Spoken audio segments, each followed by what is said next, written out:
your ion shells dispelled. So they're going to need to get creative.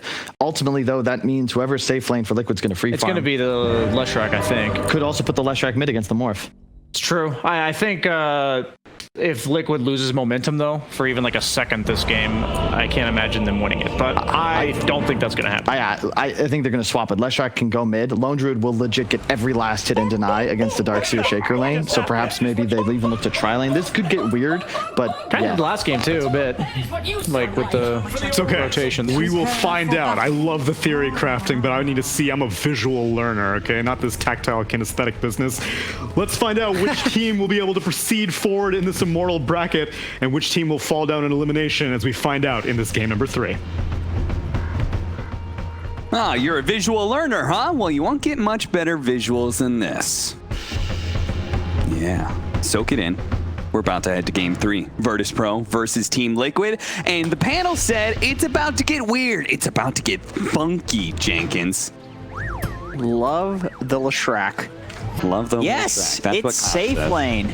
It is safe lane. Yeah. Can you confirm that's what I said to you just before we went live on Absolutely. air? Okay. Jenkins 100% was saying it's going to be safe lane. Safe lane Leshrac, mid lone Druid, and then they're going to be doing that Boxy Taiga duo again at bottom.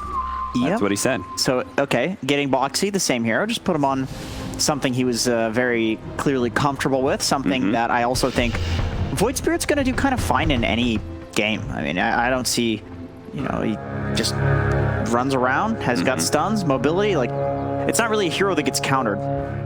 Even in a lane situation. Boxy missed the ward. He dropped a sentry, thought he was going to get the ward. That's why they're tipping him right now.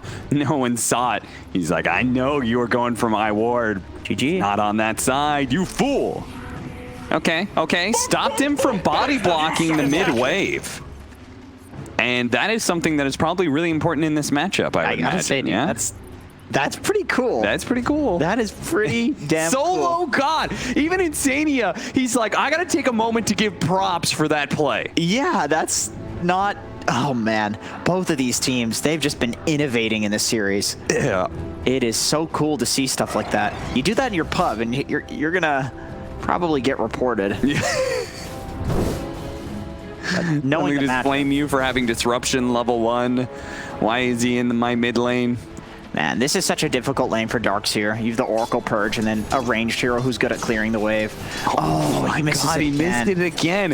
Why? We debate because the tree's got down. So he thinks that it was there. Oh. With the Quelling Blade. Dude, I only wish Virtus Pro knew that that just happened. That's a lot of time. Fisher, that's going to be able to block out the Oracle here. And Zions will no doubt live, but he takes a lot of damage in the process as they try and stop all that pulling. Look, Boxy even going for the denies. Insania grabs it. They get the second one as well. Can they get the 3? Oh, missed it.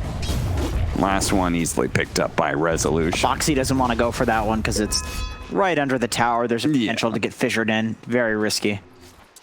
Going for the cheeky plays when he can. And all this time, Taiga's just free farming bot. I mean, Enigma doesn't really need help. You just pull the lane back and you do kind of fine no matter what.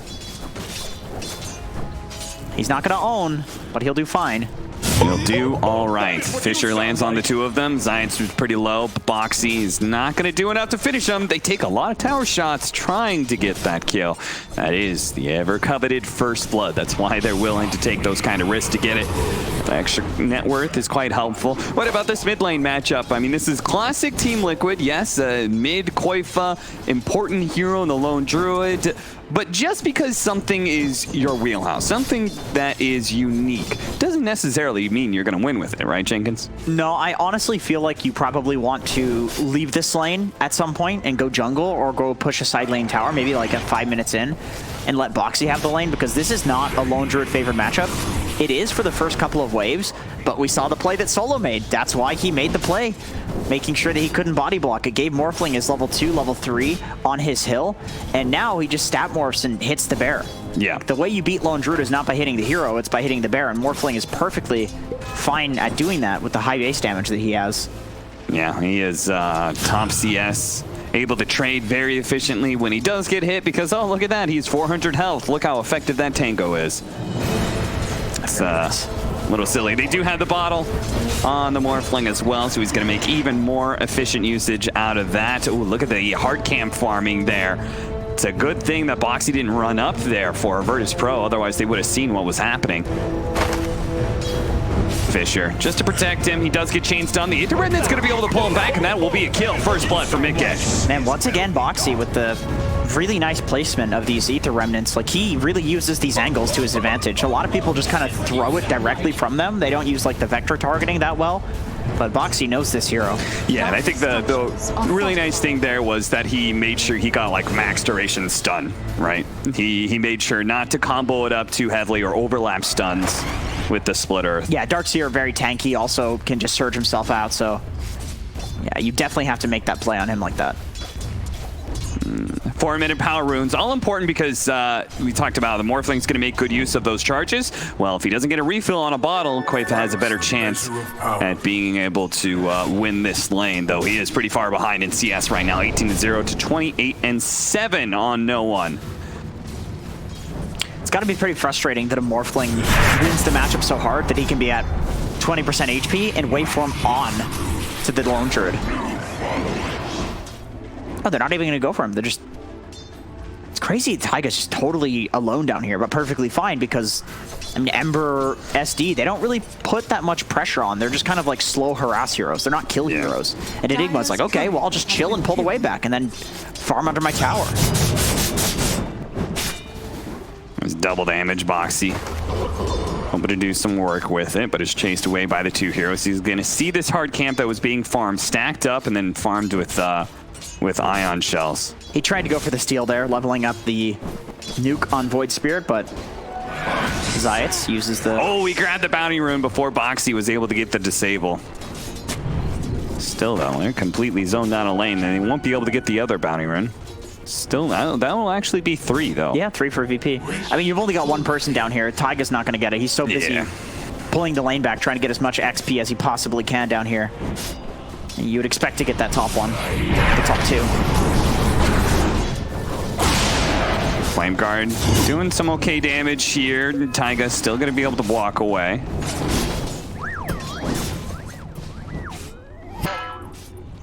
Boxy can sit down here and take this XP if Taiga wants to fill up, but that doesn't look interested. He's chilling. Denied the siege wagon. Okay, Boxy, you don't have the health to really support doing this. I'm curious. He looks now he's dead. Okay, a little bit of a blunder. Yeah. It's okay. He played so well in game 2, maybe we can forgive a blunder or two. Yeah, I mean, he's been owning so far, so. Yeah. But if you do another one, not forgiven. Yeah, you only get 2 strikes here in Dota 2 casting. Yes, that is indeed true. No one. Seemingly this high ground ward is just really important because he just basically replaced it. I'm guessing because you operate on such low health all the time, it's important to see rotations. Yeah, I mean, that makes sense. He's thinking about how much HP do I need to have against this hero to survive the damage that he does. And if there's an extra hero, he needs to morph to like a higher HP threshold. So if you can't see the heroes, you have to always set at high HP, which means low damage, and you're doing less good things against the Lone Druid Bear. That has long been the problem with some Morphling carries, right? Is that you want to play the lane to max efficiency, but you try and overplay it, and all of a sudden some unknown factor comes to play, a ganking hero or something like that, then all of a sudden you look like the fool. Doesn't look like a fool right now, though. He looks like the leader in the CS department. 51-11, though. 46-23. That's a lot of denies right there from the Leshrac, making sure that the Darkseer is deprived of experience, and he is deprived indeed.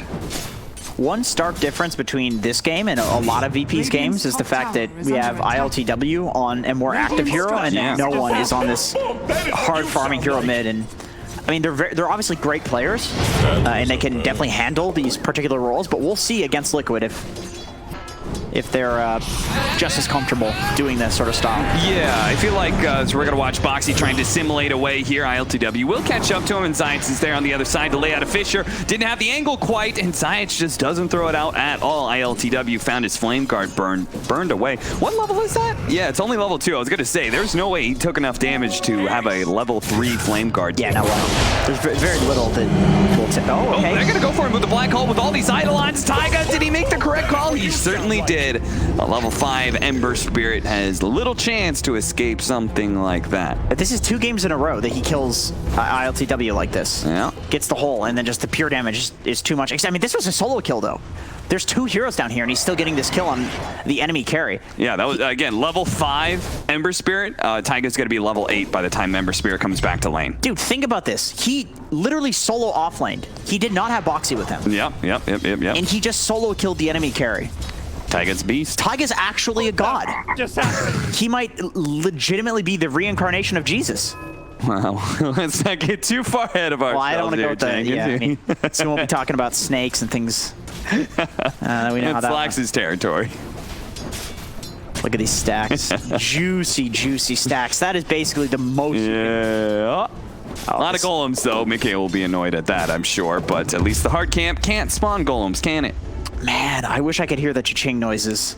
That's got to be so satisfying. One sec, let me close my eyes and I imagine. Keep going. Look at all the gold. Oh, so much gold. No, do the cha-chings. Cha-ching, cha-ching, cha-ching, cha-ching. Yes. Yes! 13, 11, 13, 12, 9. Yes! Yeah, so much gold! That is what you sound like. I would seriously scream that if I was in this game. And then half of my team would be like, what are you doing? This guy's getting kicked the moment. Muted. Can't mute your teammates. I'm talking competitive. Oh, you would do that in a professional match. Absolutely. I forgot who I was talking to. Yeah. Big deal Jenkins here. Exactly. LTW didn't quite expect Koifa to be showing up, but Koifa's not even going to bother trying to go for a Ember Spirit who can jump away so quickly and have to bank on a really lucky root scenario. Instead, he just goes for solo, which is a much easier kill. Gets him eventually.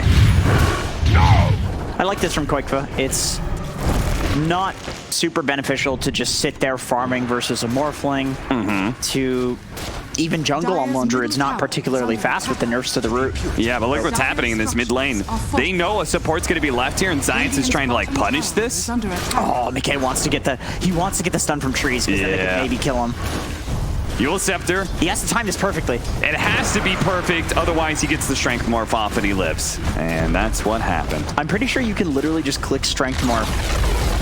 Wow, it'll probably always go off, even if it is frame perfect. I think so. I know that's how it works with BKB and Nightmare Arrow. Yeah, I'm sure that is probably the case. Like it cues it up Late from the other side of the trees, ILTW will not have the damage, but they will have the disable. Look how quickly Boxy reacted, though. Gets off the Ether Remnant, helps him survive a little bit longer. The raindrop also assists in that, but eventually he will die. As soon as he goes into the trees, it's like, not this again.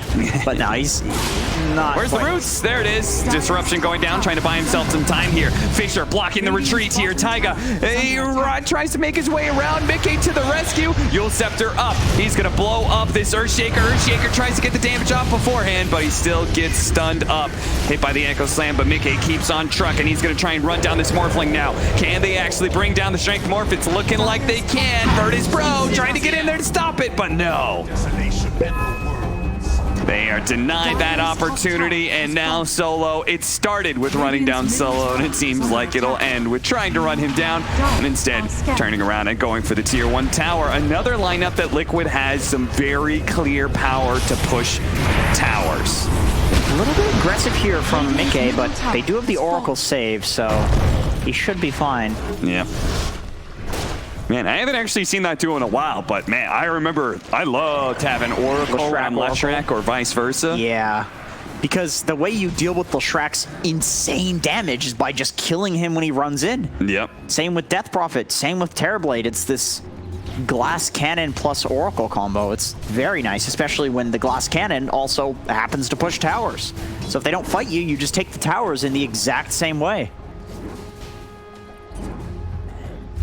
And something that they will very likely try and employ to great effect as they saw in game 2, right? Trying to take these early towers, these tier 2s, see if they can take away that outpost. They didn't get it before 20 minutes last time, but I could very easily see a lone druid Leshrac pulling that off. You know? I could see that happening. One fight in the enemy jungle, and you take the tier 2 right now. And what Virtus Pro needs to be able to stop that is that first round of very core items, right? The Earthshaker Blink Dagger, that's so important. That's the biggest. Levels on Ember Spirit, just levels, just in general. Really important on him. If he can actually get a stat item, looks like he's going to be going drums, so it's not like we're going to be seeing a damage item anytime soon on him. Not huge, but something that gives him the ability to just take, to chase and take these really long fights. Yeah, he's saying, like, I know that we have this Morphling late game. I don't need to try and build up damage so much. I just need to build to fight. Survive and fight, yeah, survive the early game.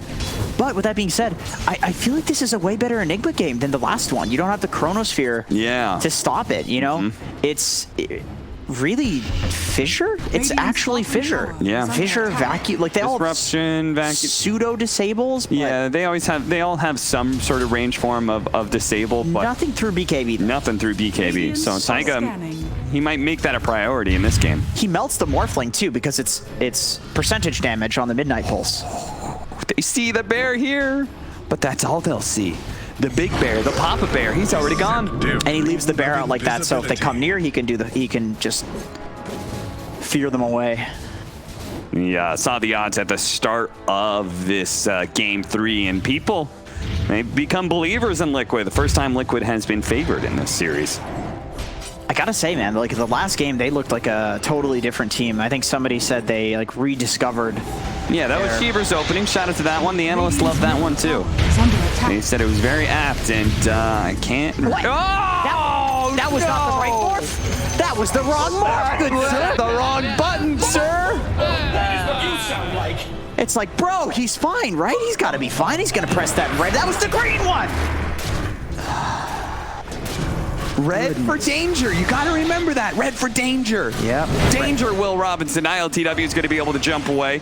Red is dead. He's not going to make the same button. Well, that doesn't quite work. Green is dead. See, this is confusing now. Yeah. I understand why he did that. That's why I did red with danger, you know, and green go. I'm trying to do the stoplight metaphor. Yeah, but I'm going to go ahead and kill myself with pressing green. Oh, okay.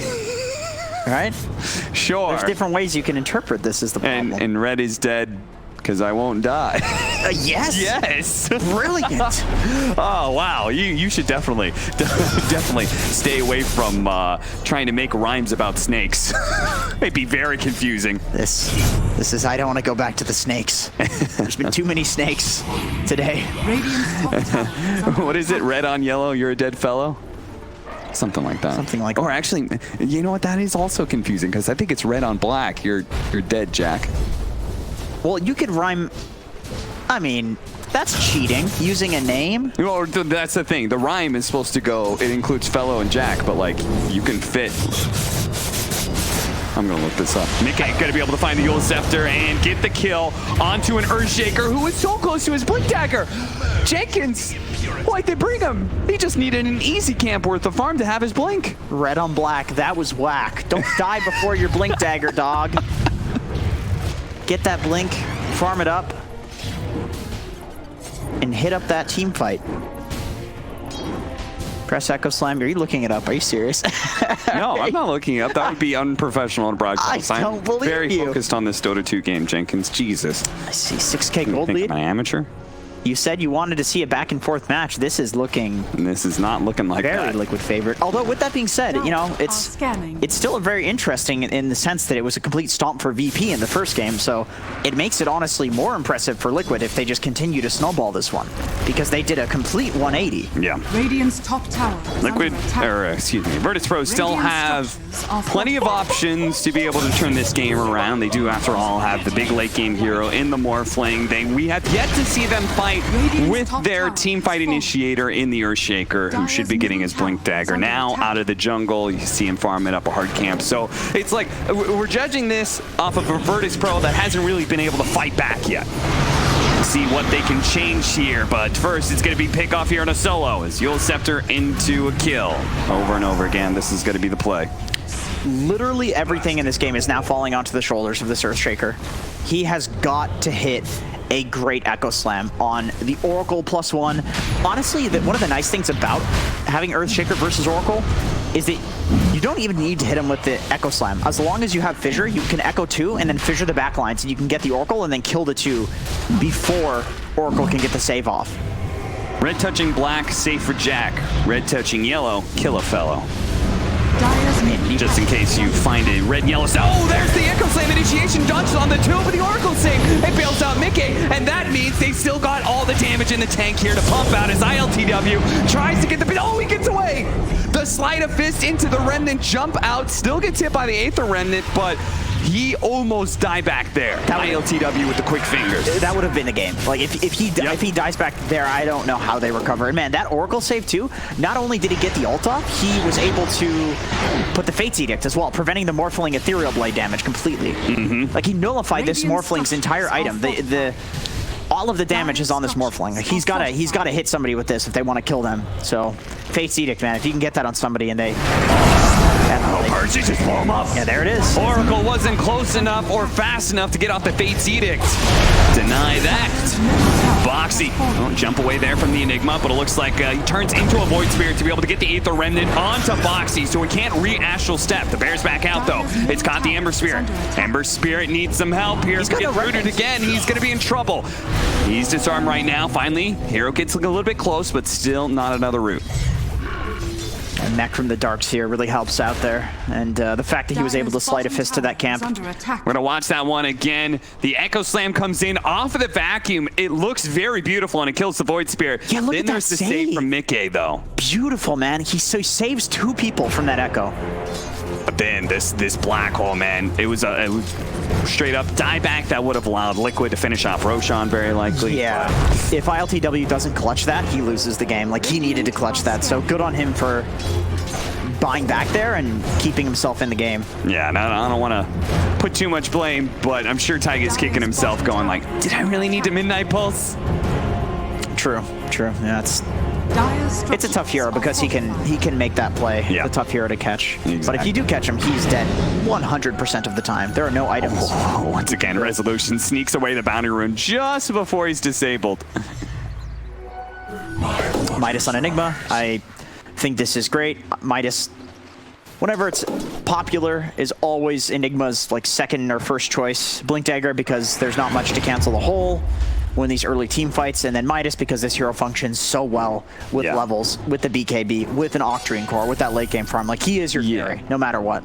So with that in mind, like, I said big late game hero in the Morphling, but I didn't say they had a better late game because I wanted to get that answer from you, Jenkins. Do you think that Morphling can outcarry this? Like, because Liquid, they all scaled pretty well into the late game. No. They may not be a hard carry like Morphling, but... Hard no. I think VP cannot beat Liquid in the late game unless they do some crazy snowballing stuff in the fights. Like, I really like how ILTW, despite buying back in that mid engagement that we saw, he goes super far forward. He still is playing extremely aggressive. So with that, if we were looking at VP and they're playing super scared, I'd say, okay, Liquid, 100%, they've got this. But VP, they're still playing really aggressive despite losing some fights, despite being at a gold disadvantage. They're still being aggressive. And I think that's exactly what they need to do. They need to get the pickoffs if they want to win this game. Right, because they don't have the answer to the BKB black hole. No, that's the big late game threat that they're going to have to worry about. So they're going to have to be aggressive. And Virtus Pro, you're asking any team to do that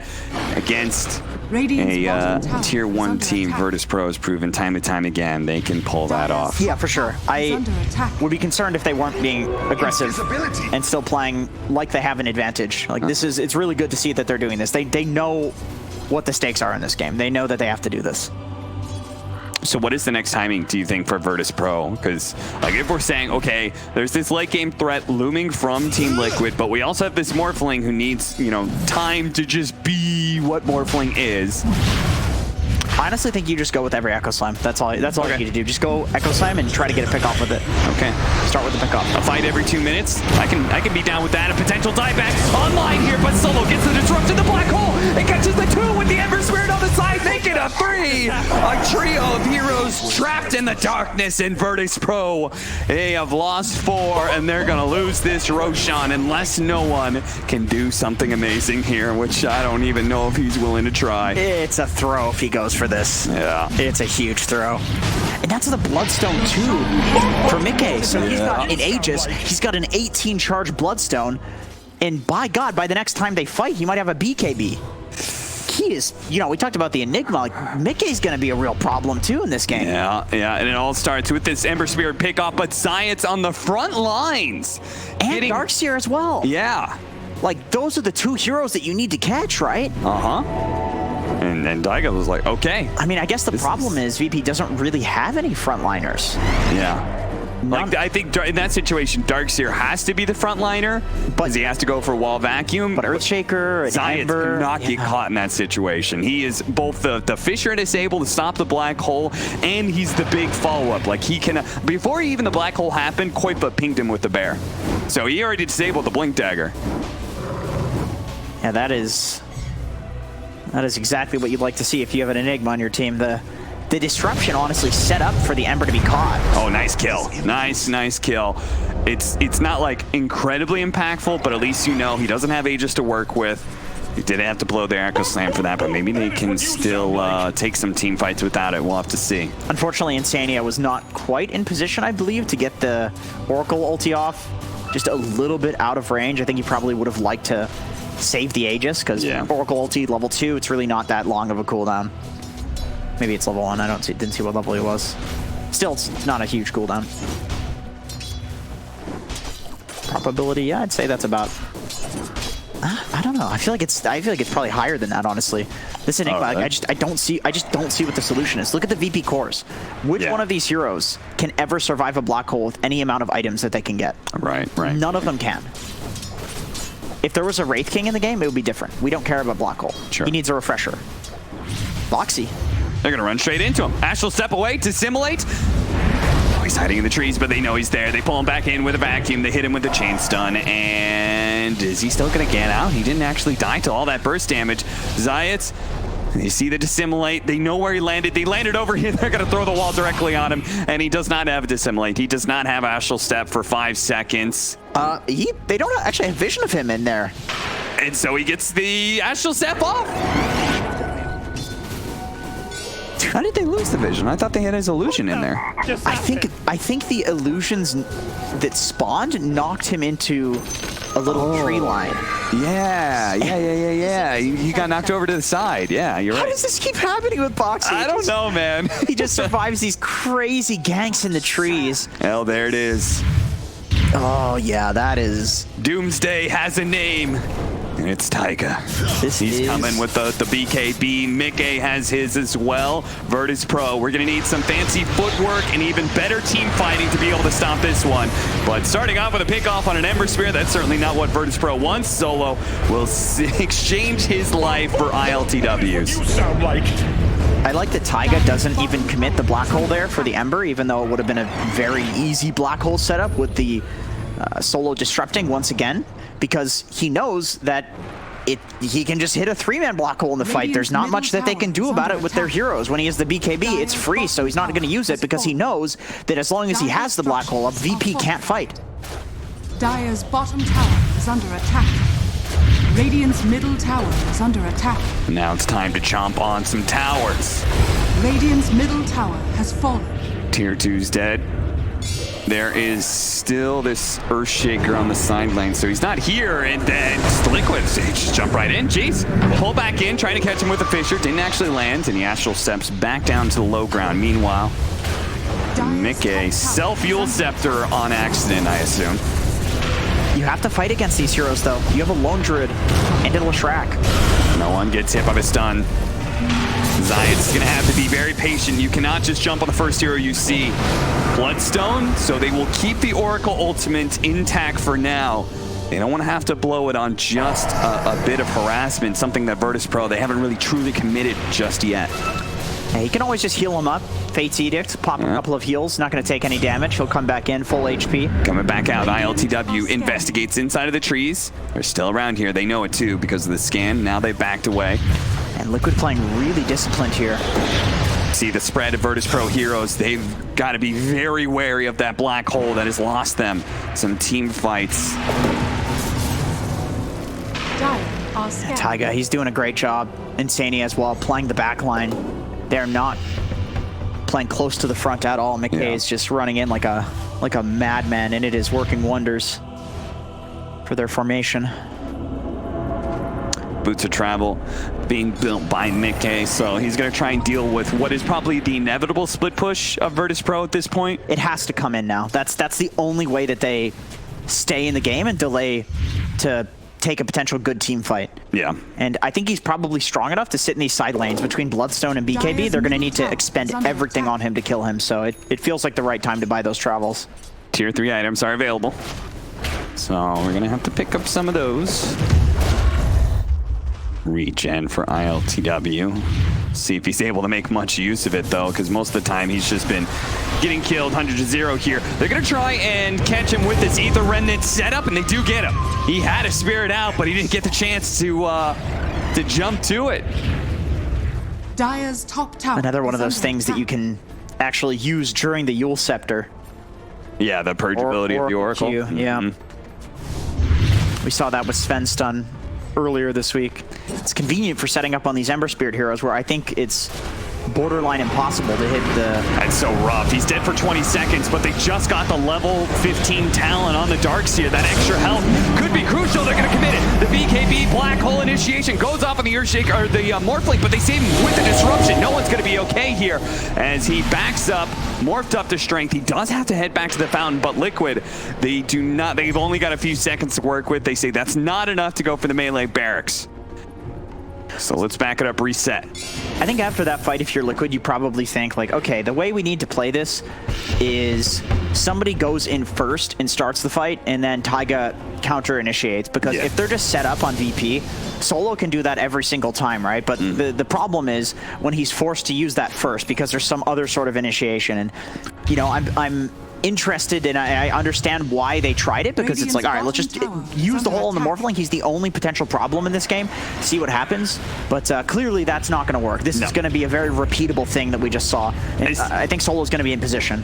Especially in team fights that are in Virtus Pro's space, right? It's very easy for Solo to have the positioning in that kind of fight. Maybe a fight that's outside of it, it'll be a little bit harder. But while the Black Hole's on cooldown, they're going to pump out, see if they can go for a kill here. Echo Slam, but the Bloodstone's already been committed, and there's the Oracle save. A nice Fisher into the backline. Some of these heroes do get stunned up. McKay trying to pump out some damage, take a lot from this Morphling. He pops a Manta as he gets silenced. Silenced up again by this Void Sphere. Pulled back in by the Aether Remnant. Lead a little bit more, but it wait for him down to low ground. He's able to get out. ILTW is now tearing it up as he takes out 2 cores. Looks for this support in Insania. He's certainly going to go down, and that's why the Ember Sphere moves forward. He says, you guys clean up that guy. I'm going for the big boy. I'm going for Koifa. I'm going to try and catch him inside of his base. Koifa does not get caught, however, and Insania does actually manage to get out. Great job by VP taking advantage of that missed hole. They're like, okay, if there's any opportunity for us to fight, it's this one. And I like the choice to just straight up use the Echo Slam on the Leshrac there and just try to burst him down, force out that Oracle ult. And with the physical right-click damage that the Morphling does now, you can actually kill him if you just beat the crap out of him during the ult, as long as the Oracle is zoned and not able to get heals. Zayat stuck around a little bit too much. He's like, they're all scared. They're all hiding in their base. Not Boxy. This man's fearless. Yeah, that's a rough death right there, because I think VP, that's something they could have potentially snowballed and just kept Liquid bleeding, but now they're all alive and 30 seconds on the Earthshaker, and Roshan is up. That's a very important pickup. The Scotty, huge amount of stats for the Morphling. Is slow, super effective. I'm going to keep harping on it, though. That change to the Scotty. The heal prevention that's going to be happening against an Oracle, against a Lone Druid. And great against ranged heroes, too. Yeah, great against ranged heroes. Good against the Bloodstone. Mickey, Koifa, like these heroes have a lot of problems with Scotty. Liquid, though, they have the Black Hole back up, so they're just going to man mode into the Roshan pit. Will this be a good idea? They find the initiation. Yule Scepter on the Ember Spirit. Look at Boxy. He's going straight to the back line. He says, no, you're not going to save him. I'm going to make sure we catch you, Solo, and catch them they do. But the Ember Spirit does manage to slide away. Boxy almost getting caught by the Aether Remnant as no one turns into a Void Spirit here. They're chained up. They're trapped a little bit. This Fisher, the pullback or the vacuum onto the wall, but it doesn't matter. Mickey pops the BKB, and the Bear managed to get the lockdown onto the Darkseer. Still, though, we want to play this cautiously. They've expended some of their things. They're not going to try and chase down the rest of these heroes from Virtus Pro. They have to be careful of that wall. They have to be careful of this Echo Slam. Still Darkseer's dead for 33 seconds, so yeah, he buys the smoke on Insania. I think this is a good time to go for a kill, but man, that's a convenient double damage room for ILTW. What an equalizer this could be. This is definitely an equalizer. I think if he can, you know, catch Insania with this off guard, he can possibly like 2-hit him. You know, you can jump the backlines with this really easily. To be super careful if you're Enigma or Oracle against a DD Ember. Yeah, it's funny how both teams have the same problem they have to deal with. Somebody's got to get to the back line and deal with this Oracle or this Shadow Demon who have the same mechanism. Boxy's going in there with his Aghanim Scepter and using that AoE disable to stop the disruption, and it's going to be up to ILTW to kill, just straight up go in and kill, slaughter him, take down Insania before he can get off his ultimate, or maybe force it on himself. I feel like a harder job for ILTW. Let's see if he can pull it off here. Once again, the Yule Scepter into the Ether, and there's going to be the Fisher trying to delay this damage. He's veered up as well. Stunned, disruption in. Can he get out? Taiga's going to throw in the black hole to ensure the Ember Spirit kill, but that's a BKB black hole, and he's going to buy back. ILTW, he's raised his trap card. He says, I'm coming back, baby, and look at it. There he goes. The vacuum, the Echo Slam, and Liquid hit the dirt. Boxy's the only one who's gonna get away, and ILTW says, I'm coming for you. I'm gonna hunt you down. He doesn't have the disable, but it doesn't matter. He didn't even pop his double damage in that team fight. He held on to it. Liquid, they all end on that bait set up by the Ember Spirit, and Virtus Pro will take the Roshan. To the Radiant. What a vacuum Echo Slam, man. That was so patient. That is what they've been waiting for this entire time. As we can see here, there's the jump on the Ember Spirit, but I mean, he was just the bait, really. Like every single time he's running it, I love that he's playing this aggressive. And then the vacuum comes in. And this is where Liquid sees, oh no, we're gonna get caught. They try and save Taiga, and then Resolution comes in. A 4-man vacuum into an Echo. Forcing that ulti on Taiga too, that's not who you want to ult. You want to put that on the Leshrac. This is the combo, you know, and man, VP forcing that out of Liquid is exactly the creative sort of thing you need to do to win this game. Like, the way they're playing the team fight is so beautiful. Polar opposite of what we saw earlier too. They have really figured out Liquid in this game, within the game. And it's funny, winning that fight, getting Roshan, taking mid lane of Barracks, Liquid still up 6,000 net worth. It goes to show what kind of lead they had before utter devastation struck them around the Roshan pit. And now Virtus Pro, are scanning. they're just going to continue this momentum. Dire's bottom tower is under And now attack. there is so much pressure on Taiga where it's like, all right, dude, we're in the late game. We have a Leshrac. Sure, we have a Lone Druid, but I think the VP heroes are pretty good against Lone Druid. Morphling, we already talked about this hero. Ember doesn't really care that much about a Lone Druid.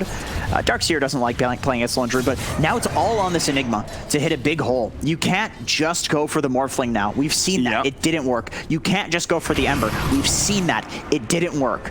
And you have to wonder what the communication is on like Liquid. This is moments where morale really comes to favor here is Taiga. He cannot afford another bad black hole. They quickly take down the Morphling though. This is big. Do you have any setup off of it? They're gonna go for it. Taiga throws out the black hole just on the Morphling, but there's the disruption save once again. They get a little bit more damage. He's still locked down. It looks like he is dead. This time it was worth it. This time it works out. And Liquid, ILTW, look at him. He's jumping into the back line, but he's gonna be safe. Oracle saves Taiga for the time being. Resolution, he's going to be caught in as Boxy heads in and catches Solo as well. A Malefice to make sure ILTW, a dying breath of Taiga says, no ILTW, I will not let you get out of here. Pulled back into his doom. That is now dead on Virtus Pro. Back the other way. And around to go. We're back.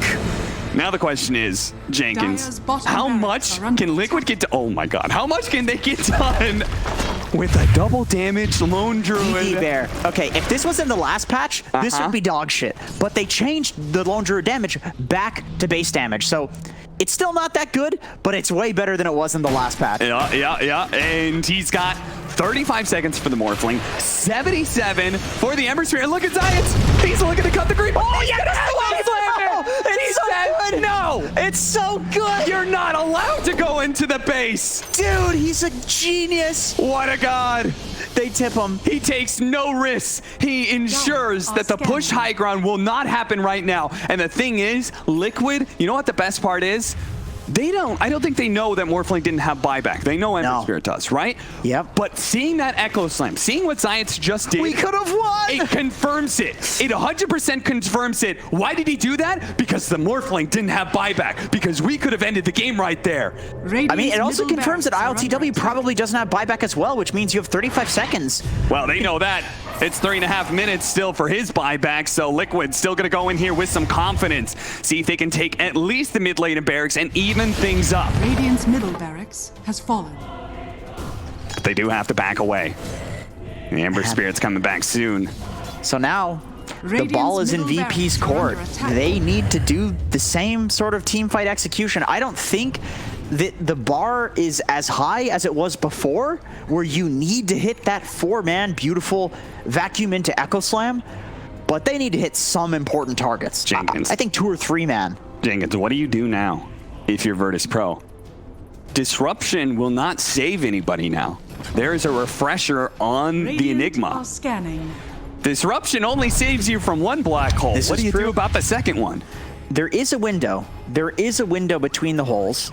Yeah. It depends on who he gets. Okay. Stat Morph might come out. Maybe Maybe that won't matter. Ooh, if he catches anybody here, but Boxy, no. Both teams so disciplined right now. Like, no buybacks. Mostly no buybacks. Like, we need to be careful, is what both teams are saying. We can't just... One person getting picked off right now is going to be insanely game losing. And I think if I'm VP, I want my Darkseer to run in first. Okay. If I'm Liquid, I want my Void Spirit to run in first, because I think somebody needs to die. Yeah. I think the team that has somebody die and then buy back is going to win this fight, because this is a 40-minute fight with amazing team fight on both sides. I think that's how you bait the fight. And this is where, again, it's going to all come down to Taiga, right? He had 2 kind of questionable single-man black holes, and then he had a really good single target black hole defending their base. He basically read, okay, we just need to be able to force out the disruption. We've got enough disables to kill that Morphling twice. Can he pull through with 2 black holes in one fight? Will he manage to win this for his team? And what's going to happen surrounding that team fight? Who's going to be forcing those actions to be made like you're talking about? Who's going to be throwing their life away to try and cause some chaos? I think the target priority matters a lot. I think choosing to go on the Ember, that's the debate. That's what VP wants, right? This hero can get back into fights. Morphling does significantly more damage right now than an Ember Spirit does, especially with his farm. I think, yeah, I mean, look at this guy. He's almost to the point where he's not going to need boots. Look how many stats he has. He has so much agility.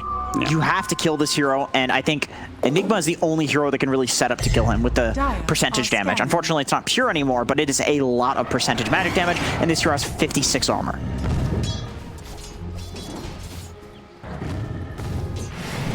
No smoke, just kind of chilling. Attention is thick here, and they found an opening. Solo. Win for a D ward. Does have buyback. Drops a gem. Drops a gem, though. So even, it's still pretty costly, even if he does have that extra life. Yeah, I mean, that's his life is important because he's the save, but when you lose the gem like that, the cooldown really is what matters. It's not the gold, it's the fact that you can't get another one of these things. They've got an arcane root on Mickey, so they're feeling pretty good about their push to high ground here. See if they can force something. See if they can force that buyback and Abyssal Blade usage onto the Morphling. They're going to try and blow him up real quickly. Black hole number 1. There's a disruption save from Solo. Can they do it again? Taiga, he's going to go in, try and refresh, go in for another round, but oh no, he didn't have the mana. He didn't get the second black hole off, and no one takes him down instead, and now Mickey's in trouble. No one. He's going to be able to take down that extra kill. The Old Scepter goes off, and it does allow him to kill the Earthshaker. ILTW is going to be taken out, but a buyback immediately used. He already had the Remnant out. He joins into the team fight. Morphling's going to be able to follow that and finally take down that last record. Taiga's back, trying to get in. Immediately jumps in and jumps out. That Ember Spirit did not overcommit himself. He's stuck on a Fissure onto the stairwell.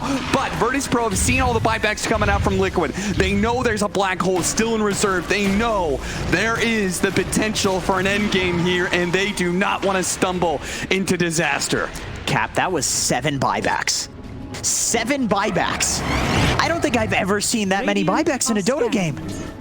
But both sides are so afraid of each other. You know, it's like if we buy back, they cannot fight us. They were not willing to run up that hill into the Enigma. Who bought No back. Echo Slam, no wall, but there is a black hole, and that black hole we've seen constantly countered by the disruption. So Taiga's left back into that situation where you don't have that forgiveness. You need to get maybe multiple heroes, or somebody's got to stop this Shadow Demon. I think that's Boxy's job. He's got it going on the back line. He's got the Minotaur horn now, so I think he's fairly well equipped to do it. You know, the Shadow Demon doesn't have his buyback now, so if you pick him off at the start like they did in that fight, or I should say before that fight, then I think you probably win the game just off of Taiga's single black hole. But this is solo. I don't know if he's going to just get caught out of position like that. He died because he knew he had buyback there.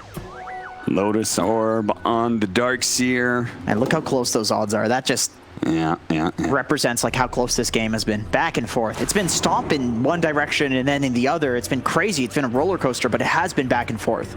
So Taiga, I believe he didn't have mana. I think that's why he didn't get that second black hole off. That had to be reason why. Yes. He has in total, right now I'm looking at his stats, if he casts nothing else, he does have the mana for it, right?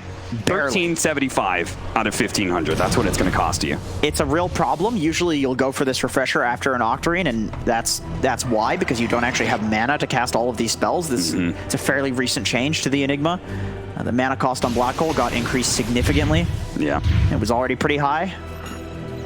So I think, I don't know if he had the Ether, the Eon Disc, I should say, before, but that'll definitely help out, giving him a little bit of an increased mana pool. Yeah, I wonder if it was just calculus gone wrong, you know, where he just realized he didn't, like, even at full mana, didn't have enough before. But I think that would have been it if he had the mana. Yeah.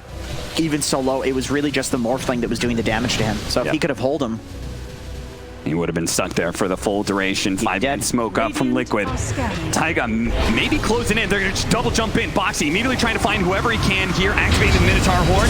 He is going to be slowed down by the Purge. They're going to go for it. Black hole number 1. Solo. He can't actually save him right now. He's stuck on the outside with the BKB activated by no one. He's going to turn and fight back. The Aeontis goes out. Double waveform. Back and forth. Taiga waiting for his opportunity for that second black hole. He goes in for it, but there's the vacuum. It stops the black hole. No one turning into light strike, but he's been out. No, there's the disruption from Solo. He bails him out. Can they get him out of here? Is no one? Is Morphling? Is he finally going to go down? He does. No buyback for him. ILTW struggling to get out, struggling to stay alive because it is a 3 versus 4. There's no buyback on the Enigma either. There is still a small chance that Virtus Pro can hold this out. 25 Leshrac though. He's got that talent that it increases the damage of his W. You got the Lone Druid, Desolator on the Bear. This Roche falls too fast. Look at them. They're pushing out. They say, like, we have to buy 69 seconds here. So they have to push in the waves. Because Liquid could end it by just going Throne. But if they go over to the side lanes, there's still a tier 2 up at top. Yeah, I mean, Leshrac plus Lone Druid. Like, talk about killing Roche. Like, this will melt your base in a matter of seconds. So the waves... This is the wave game. We've already seen the Echo Slam on the wave. It's a very similar situation. I mean, 45 seconds, this is a lot less dire than the situation before. Yeah. But you can see that that's only because they focused on it while the Roche was happening. And it's looking like Liquid aren't just going to go for it. They're going to chill. They're going to rely on Taiga coming back in. They're saying, guys, we have this big late game mechanism. Let's not try and end it without that. Even if it does sound appealing, Aegis, Refresher Shard, all that, just run down mid, see if we can blitz the throne before the Morphling's back. But that is the way of fearless and possibly stupidity. So instead, they're going to play cautious and smart here. It really does feel like it's really hard to lose the game with an Enigma who has double BKB, double hole. I think in the last fight, Taiga's probably bonking himself on the head because he didn't press the BKB the second time. You know, this. Yeah. He's had a couple of mechanical issues that have happened, but obviously a player that's more than capable of just going the very next fight and just doing the perfect thing. Like this just happens in a Dota game sometimes, especially on Enigma. Like, there's so much weight on your shoulders to hit a big hole. It's easy to, when everybody's focused on preventing you from doing that, especially a team like VP, it's easy to mess that up. 31,000 net worth lead as Liquid marching down bottom, looking for that second lane of barracks and potentially the end of the game.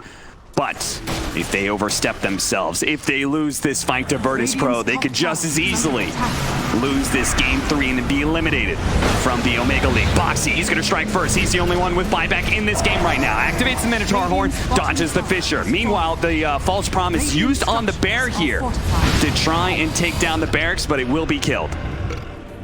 Unfortunately, Boxy Yules himself because he was trying to go for the Yules play without having vision. He was just going for the blind jump, and yeah, it's pretty easy to misclick that. I mean, that's Radiant's life. bottom barracks are under attack. I'm not sure if I don't think they can ever go high ground again like that when they don't have that extra bear in reserve. Yeah, they need the bear resummon. That's the problem. I mean, this is one issue with Lone Druid late game is the bear doesn't scale like heroes do. It scales up until level 4, and then with items, doesn't have any extra stats, extra HP, nothing like that. Yeah, nobody stands like Leshrac can't stand up to this this Morphling, and the bear gets ripped apart by this Morphling. So absolutely, it is very much a rock paper scissors situation where this Morphling is countered by the Enigma. Yeah, but it's just if Taiga. he gets free, then he destroys everything of Liquid. Yep, absolutely. It's quite the stalemate between these two, and this is exactly why we saw Liquid waiting for Taiga to respawn. They realized that if no one is alive and Taiga isn't alive, you have some serious problems on Liquid. Yeah. Mickey leading the charge here. Getting the stun out. There's the disruption save. A disruption being blown here, but man, ILTW jumping into that back lines. I think he was trying to stop Taiga from following up on that defensive disruption, but Taiga was very, very far behind. Was not hit by a Sleight of Fist at all because he wasn't even in link range. That's the thing. Really great play, like heads-up play from ILTW, trying to block that out. But Taiga legitimately was just in the jungle. Like, he just wasn't there yet. Liquid were just kind of bluffing with Mickey. Going again. Mickey with those diabolic eating explosions. Boxy looking to be able to catch the Shadow Demon. This is such an important pickup. If they can actually get him, he will have buyback. So if they can actually kill him here, force that buyback, it'll be nice. But it looks like a force stab might just get him away. Boxy wants that kill and he'll have it.